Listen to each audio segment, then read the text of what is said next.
Bonjour, c'est Christelle Cronier pour le Cercle de Confiance. Avec ce podcast, vous êtes avec nous, au cœur de notre rédaction et de nos entretiens. Bref, vous entrez dans notre cercle de confiance. Aujourd'hui, nous avons rendez-vous dans le bureau de Didier Roche, multi-entrepreneur à la tête de nombreuses sociétés, cofondateur du groupe Dans le Noir et d'Ethic Connexion, l'agence de la diversité innovante. Bonjour Didier. Bonjour. Vous êtes entrepreneur dans le cœur depuis toujours et aveugle depuis l'âge de 6 ans. Du coup, vous avez une approche intuitive de l'entrepreneuriat qui est complètement différente, je pense, des autres entrepreneurs. Je ne sais pas si on peut l'exprimer comme ça, mais ce qui est certain, c'est que mon handicap m'a, a priori, en tout cas de ce que me retournent les gens autour de moi, apporté une autre façon d'aller de voir la vie et de voir la vie d'entrepreneur notamment, oui. Privé d'un sens, on découvre autre chose. Dès lors qu'on estimait que la personne handicapée que j'étais devait être à tel ou tel endroit, devait savoir faire ceci ou pas cela, donc les gens choisissaient un peu, ou en tout cas avaient tendance à choisir pour moi. Donc dès lors que j'étais dans ce genre de registre, j'étais dans une forme de soumission et je ne donnais pas le meilleur de moi-même. Et les personnes qui ont par contre accepté que je puisse expérimenter la vie, me donner de l'autonomie, me permettre d'être libre finalement, bien obtenu de moi le meilleur de moi-même. Donc à plusieurs reprises, j'ai constaté cela. Et donc je me suis dit que finalement, dans le cadre du management que je pouvais opérer auprès de mes équipes lorsque je monte des projets, alors que ce soit dans le champ associatif ou dans le champ de l'économie sociale ou solidaire ou dans le champ du pur business, puisque je travaille dans les 3 formes de structures juridiques, eh bien à chaque fois que je permettais aux gens d'être eux-mêmes, ça permettait finalement d'avoir des amis plutôt à côté de moi que des gens qui étaient vaincus. Et d'ailleurs, lorsque je recrute des nouveaux directeurs généraux ou de nouveaux managers, ce que je leur explique, c'est que dans la vie, il vaut mieux avoir l'accompagnement d'un ami que la soumission d'un vaincu. Ça permet comme ça de créer une dynamique positive. Et puis, ce que j'ai découvert également, c'est que finalement, lorsque j'étais handicapé et dans toute la splendeur du terme, à savoir celui qui donc ne pouvait pas aux yeux des autres, celui qui parfois a saisi la balle au bond pour être dans une forme de soumission, parce que finalement c'était confortable de se voir des gens décider pour soi, de voir finalement qu'on faisait pour moi. Et ce que j'ai remarqué, c'est que lorsque j'étais dans ce genre de positionnement psychologique, eh bien, en fait, je recevais une image très négative de moi. Et donc, pour sortir de ça, bien, j'ai compris qu'il fallait que je me mette en action. Et donc, l'action, lorsqu'elle est positive, ce que j'en ai compris, c'est qu'elle suscite des émotions positives. Et donc, des émotions positives, ça induit quoi ? Ça induit que j'aime ce que je fais. Ça induit que je m'aime par cette occasion-là et que j'aime les gens avec lesquels je fais ces choses-là. Et j'ai compris donc au travers de ça qu'il fallait que je sois constamment dans l'action et j'en ai déterminé 3 formes d'action. L'action de rêver, donc je rêve de ce qui va se passer, je rêvais de vous rencontrer aujourd'hui par exemple et d'imaginer ce qu'on allait échanger et passer un bon moment. Donc là, je crée de l'émotion au moment où je le rêve, et de l'émotion positive, puisque je fais des rêves positifs. Alors, on peut faire des rêves négatifs, mais je vous les conseille fortement, il faut laisser ça aux autres, ils savent en faire bon usage. Et donc avoir ces rêves positifs, et puis l'action arrive, et ça se passe pas comme je l'ai rêvé, évidemment, mais voilà, là, l'action se passe, généralement, elle se passe bien, en tout cas, c'est ce que je vous souhaite. Et à partir de là, je crée toujours des émotions positives, et donc, on aime ce qu'on fait, les gens apprécient ce qu'ils font, et on crée une dynamique positive. Et puis ensuite, ce qui est génial, c'est quand les gens rentrent chez eux, eh bien, ils vont le revivre, et ils vont, comme ça, construire un bon souvenir. Et donc, j'ai compris que c'était dans ces dynamiques-là que j'étais le meilleur. Donc, je cherche aujourd'hui, en tant que chef d'entreprise, à distribuer, à donner cette compréhension de l'action, finalement, pour que mes équipes s'inscrivent là-dedans. Soit je l'exprime auprès de mes managers, soit je les aide à vivre ça. Donc je n'ai qu'un objectif finalement aujourd'hui, lorsque je vis professionnellement et même à titre privé, c'est de faire en sorte que la seconde dans laquelle je suis, finalement, devienne un bon souvenir pour la seconde qui vient. Voilà un peu ce que tout m'a enseigné le handicap, c'est cette façon de voir le management et l'entrepreneuriat. Mais il y a d'autres façons d'envisager l'entrepreneuriat et peut-être la vie. Moi, c'est comme ça que, finalement, que je le vis, que je vis ma vie d'entrepreneur, ma vie de personne handicapée. Et puis, évidemment, en tant qu'handicapé, on vit beaucoup d'échecs, on vit en tout cas certaines formes d'échecs, notamment liées à l'inaccessibilité des lieux, des choses. Et je crois que ça m'a aussi donné cette vision de, finalement, au cœur de l'échec, tout comme au cœur de la réussite, on vit des expériences de vie finalement, puis on apprend la vie. Donc c'est pas plus grave d'avoir une réussite que d'avoir un échec. Il faut simplement vivre cette expérience, la comprendre lorsque c'est un échec ou une réussite, qu'est-ce qui a fait qu'on en est là, pour soit le reproduire, soit éviter de le reproduire, parce que quand on reproduit les mêmes choses, on obtient un peu plus des mêmes résultats. Et donc j'ai appris ça aussi, là où lorsque j'étais jeune, j'accusais les autres, notamment en me mettant parfois en position de victime, j'ai compris qu'aujourd'hui, que plus d'en accuser les autres, plus que de pleurer sur mon sort, il fallait que j'en comprenne le sens. Donc voilà un peu tout ce que le handicap a pu m'apporter ou m'apporte aujourd'hui. Alors c'est pas parce qu'on n'est pas handicapé qu'on peut pas avoir ce regard-là sur la vie, mais moi je pense que le handicap m'a peut-être accéléré cette vision, ce regard que je peux poser sur les choses, et notamment sur les relations humaines et sur les projets que je peux mener. Finalement, c'est avoir une vision très spirituelle du métier d'entrepreneur. Spirituelle, non, je dirais que c'est une vision très pragmatique, au contraire. Ça part de constats, finalement, ça part de ce que j'ai pu observer dans les interactions que j'ai eues avec les autres, et puis j'ai regardé ce qui fonctionnait pour moi, et je me suis dit, ce qui fonctionne pour moi doit probablement fonctionner pour les autres, donc je l'ai expérimenté, et j'ai constaté que quand vous mettez des gens dans des situations positives, par magie, ça fonctionne mieux que quand vous les mettez dans des situations négatives. Alors, ça paraît bête comme chou lorsqu'on le dit, mais c'est difficile à opérer, parce que lorsqu'on grandit, on a une éducation, on est dans des environnements, et généralement, on vous apprend la violence, parce que c'est plus facile de mettre son poing dans la figure de l'autre, plutôt que d'essayer de le convaincre et de l'amener à quelque chose de positif pour qu'on puisse cheminer ensemble. Donc on est dans des schémas relationnels, je trouve, qui sont des schémas de soumission forte par le vocabulaire, forte parfois par la posture que l'on peut avoir, sans parler. Il paraît qu'on peut dominer et soumettre les gens. Moi, j'ai préféré faire autrement, parce que j'ai compris que je marchais mieux autrement. Donc c'est du pur pragmatisme. Et donc cette relation à la vie, elle est plus dans des modes de fonctionnement que j'ai opérés, que j'ai compris, que j'ai vu fonctionner, plus que d'être quelque chose de l'ordre de la spiritualité ou de la philosophie. Alors évidemment, ça induit des relations, je veux dire positives, des relations qu'on aimerait rencontrer partout. Je pense que l'homme naît naturellement dans ce don naturel à l'autre, qu'on oublie par l'éducation, duquel on s'éloigne. Mais moi, ce que j'aime à dire à mes enfants, à ceux qui m'entourent, c'est plus facile d'être gentil que d'être méchant, au final. Parce que lorsque vous êtes méchant, vous induisez des comportements de gens qui vont se rebeller, donc méchant dans le sens soumettre l'autre, avec certaines formes de violence. Donc j'explique ça à mes enfants, et puis aux gens avec qui je travaille. Par contre, être gentil, ça veut pas dire être con. C'est être gentil, c'est aussi savoir se faire respecter, mais jamais dans la violence. Je trouve que ça ne sert à rien, ça crée des conflits. Et donc, quand on est dans des conflits, on se sent pas bien, les gens autour de vous sont pas bien, vous interagissez mal avec les autres, ils vont mal interagir avec vous. Finalement, au bout, vous êtes malheureux, vous vivez des expériences mauvaises.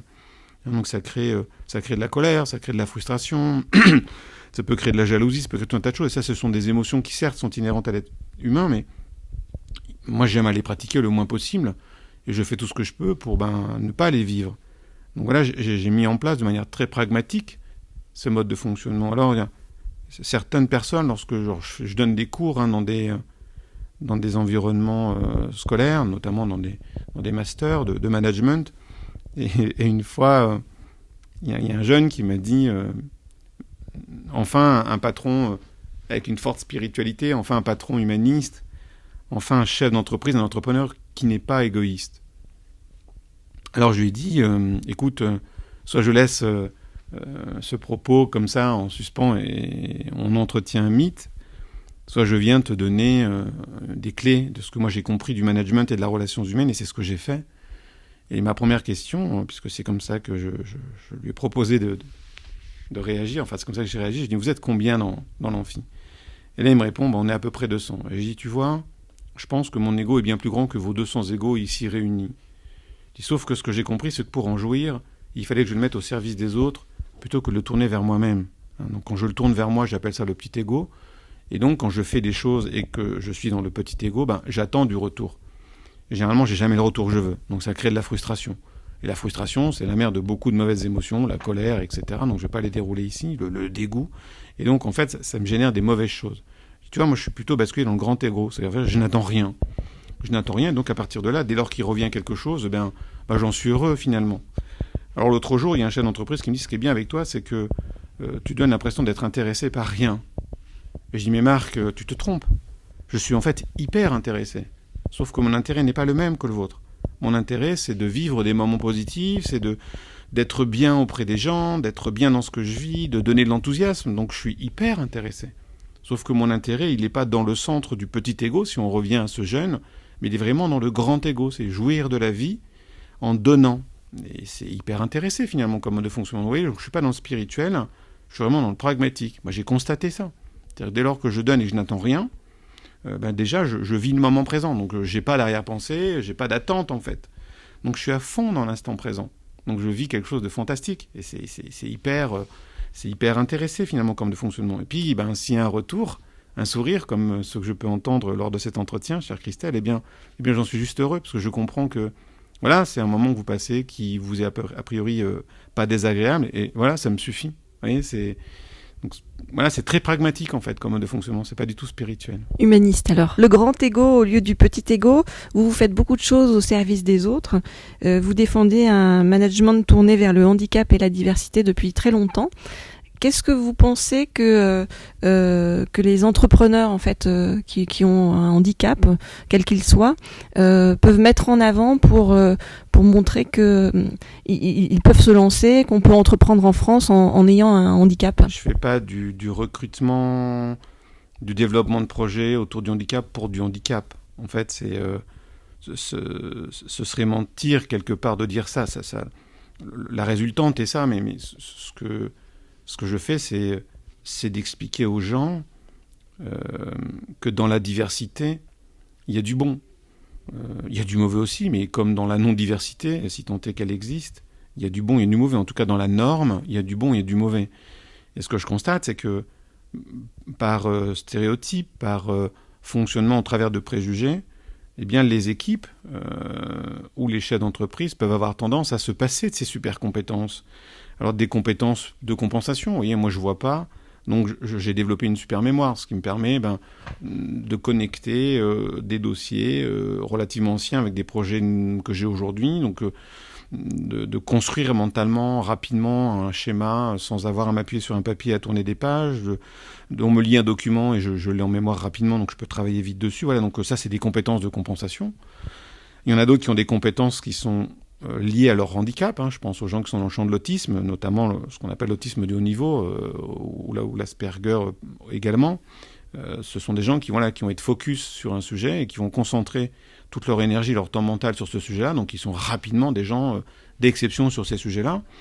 Et ce que je me dis, c'est que c'est quand même dommage d'avoir des gens qui ont des compétences, alors plutôt des capacités, des savoir-faire qui sont exceptionnels et que l'entreprise n'utilise pas aujourd'hui. Et puis, être issu de la diversité, de quelque nature qu'elle soit, ça peut être le handicap, ça peut être une diversité de culture, c'est la chance pour une entreprise et pour un entrepreneur d'avoir autour de soi des gens qui vont lui apporter d'autres façons de penser, d'autres façons de voir la vie, d'autres solutions, imaginer peut-être des produits et des solutions à destination de cette diversité, donc d'accroître finalement le champ business. Donc c'est un peu tout ça, moi, que je viens proposer lorsque je dis aux gens, regardez le handicap. Alors évidemment, ça induit une forme de sensibilisation, une forme de mise en avant de cette diversité, et ma foi, j'en suis heureux. Si ça a des effets induits, je vais pas nier ça, mais le travail de fond, il est bel et bien de dire aux gens, ne vous passez pas de ces savoir-faire, de ces savoir-être, de ces cultures différentes, de ces modes de fonctionnement différents. Apprenez de ces choses-là, et c'est de ça que la richesse va naître. Alors, la richesse business peut-être, mais surtout la richesse relationnelle, j'ai presque envie de dire la forme de richesse de cœur, le cœur n'étant pas le cœur qui unit les gens pour se reproduire, mais bel et bien le cœur où on va donner, on va échanger, et on va forcément donc recevoir. C'est ça que je pousse. Alors, qu'est-ce que je dirais aux chefs d'entreprise qui sont handicapés, ou à ceux qui se posent la question d'y aller ou pas? Ce que j'ai appris souvent, c'est que j'avais de bonnes excuses de ne pas faire lorsque j'étais plus jeune, parce que j'étais handicapé. La belle aubaine, je suis handicapé, donc je ne peux pas faire, et puis de toute façon, tout le monde me le dit. Puis ça me faisait peur, parfois, de faire. Et ce que j'ai découvert, c'est que la peur, en fait, elle m'empêchait d'aller. C'était une bonne excuse, on vient de le voir au travers de mon handicap. Et en fait, lorsque je me mettais à faire, je me rendais compte que finalement c'était facile. Et que en fait, c'est parce que je n'osais pas faire les choses qu'elles étaient apparemment difficiles, mais dès lors que j'osais les faire, elles devenaient faciles en fait. Et plus j'en faisais, plus c'était facile, parce que plus la peur s'éloignait, plus l'expérience de faire m'apportait une certaine forme de savoir-faire. Et donc en fait, handicapé ou pas, lorsqu'on a envie d'y aller, il ne faut pas laisser sa peur ou les bonnes excuses ne pas y aller.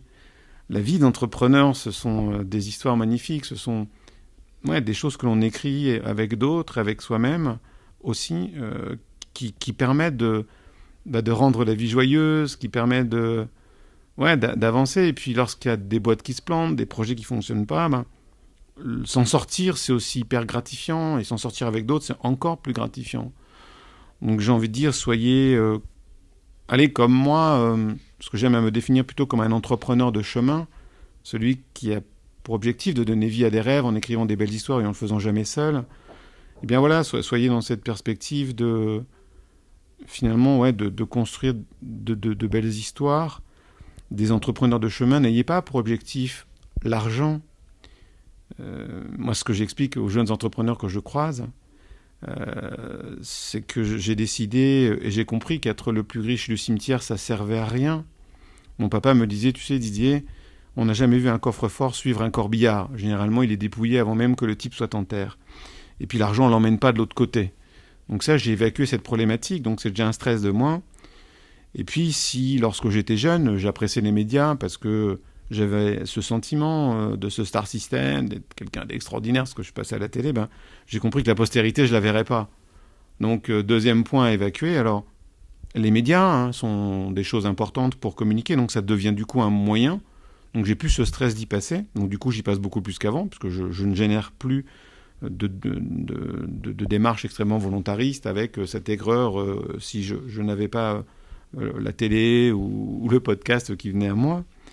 Et puis j'ai évacué la problématique de l'argent. Donc ces deux choses sont devenues finalement des moyens pour réussir. Pas de postérité, pas être le plus riche du cimetière, mais simplement être un écrivain de belles histoires, un entrepreneur de grand chemin. Et sur le plan concret, pour des entrepreneurs handicapés qui veulent se lancer en France, est-ce qu'il y a des aides ? Comment est-ce qu'on fait en fait ? À qui on doit s'adresser ? Alors vous avez une association qui s'appelle H-Up Entrepreneur, H-Up Entrepreneur au pluriel, que j'ai fondée il y a quelques années déjà, en 2008, dont j'ai laissé la présidence il y a bientôt, je ne sais plus, 2 ans, 3 ans, le temps passe vite. Et donc cette association a pour vocation d'accompagner les personnes en situation de handicap qui veulent créer. Vous avez également des réseaux de boutiques de gestion comme les BGE par exemple, qui sont également des réseaux, et il y en a une par département, qui peuvent vous accompagner dans la mise en œuvre de votre projet entrepreneurial. Vous avez l'entreprise et l'inclusion, donc je vais l'appeler LINK, L-U-S-I-O-N, LINK comme le lien, puis inclusion, c'est un petit jeu de mots avec inclusion, qui aussi peut vous aider. Vous avez l'AGEFIP, AGEFIPH, qui est une association qui dispose de fonds liés au recrutement des personnes handicapées.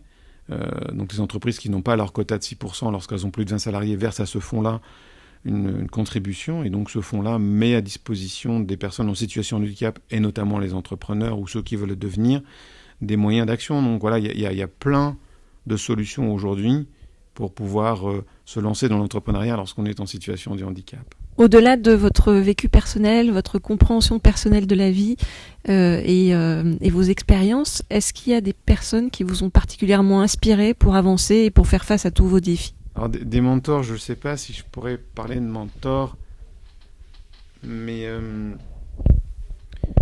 il y a quelques personnes qui m'ont balancé 2-3 phrases comme ça, qui m'ont aidé. Je me souviens d'un monsieur qui s'appelle Gérard, je pense qu'il est toujours de ce monde.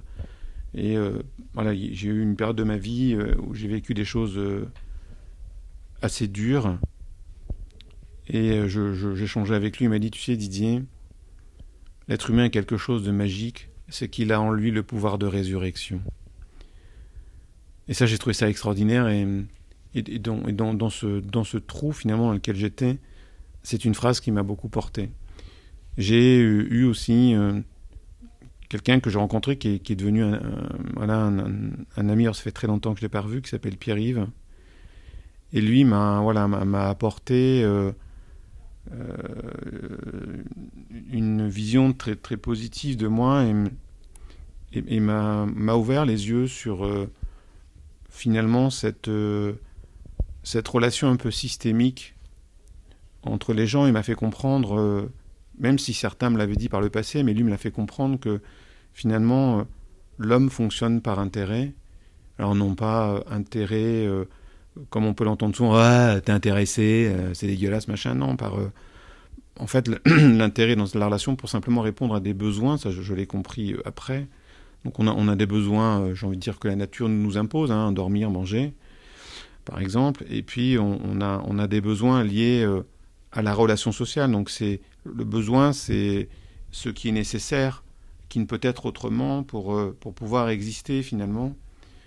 Et le fait de comprendre que finalement, lorsqu'on est en interaction sociale, on vient répondre à des besoins de reconnaissance, des besoins d'existence, pour retirer une forme de fierté de soi-même, d'avancer dans des relations, dans la vie que l'on peut avoir. Eh bien, ça vous positionne dans une autre façon de regarder et donc d'accepter naturellement cette manifestation d'intérêt et surtout d'imaginer de toujours voir dans la relation comment est-ce qu'on vient peu ou prou répondre à un besoin, donc de comprendre dans les enjeux qui se font entre les gens l'intérêt. Hein. Je dis aux gens, et notamment aux managers, veille toujours à travailler dans l'intérêt bien compris de tous, certes des autres et de toi aussi, et de la structure. Et donc ça a été 2-3 personnes comme ça qui m'ont donné des clés de lecture. Je pense aussi à une autre personne qui s'appelle Marie-Vonne, qui, pareil, dans un moment un peu compliqué de ma vie, m'a enseigné une forme de regard que je pouvais avoir sur la morale.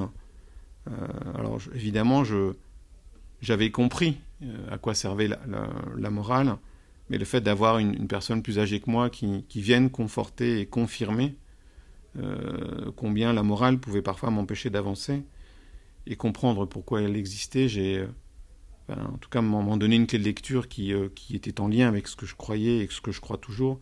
Ça m'a vachement aidé en fait. Donc je ne sais pas si je parlerai de mentors ou de personnes sages, mais inévitablement, oui, j'ai eu, comme tout le monde, à un moment, des gens qui sont venus poser des petites lumières sur mon chemin, notamment dans des moments qui étaient des moments très compliqués. Merci Didier de parler avec beaucoup de profondeur du métier d'entrepreneur et de nous montrer que ça suppose quand même un esprit généreux, progressiste, ce qui n'a pas toujours été le cas ces dernières années, mais ça fait du bien de voir que la machine se retourne un petit peu. Je ne sais pas si ça nécessite les valeurs dont vous avez fait part là, puisqu'il y a plein d'entrepreneurs qui... Je veux dire malheureusement pour eux, parce que pour moi c'est quelque chose qui me porte dans la joie et le bonheur, n'ont pas capté ça, hein, on peut être entrepreneur sans ça, mais la vie est quand même beaucoup, je trouve, plus simple lorsqu'on est donc gentil que plutôt à caractère un peu, je veux dire violent ou entre guillemets, hein, mais en tout cas savoir travailler dans le respect des autres, moi c'est ce qui me porte, c'est un peu mon pétrole de vie. Et j'en changerai pour rien au monde aujourd'hui, maintenant que j'ai compris ça. Le Cercle de Confiance, le podcast sans filtre qui donne la parole à tous. 100% inspirant, 100% sociétal, 100% optimiste, zéro censure. À retrouver chaque lundi dès 9h sur les différentes plateformes d'écoute, Apple Podcast, Google Podcast, SoundCloud, Spotify, YouTube et bien d'autres. Le plein de bonnes ondes pour la semaine.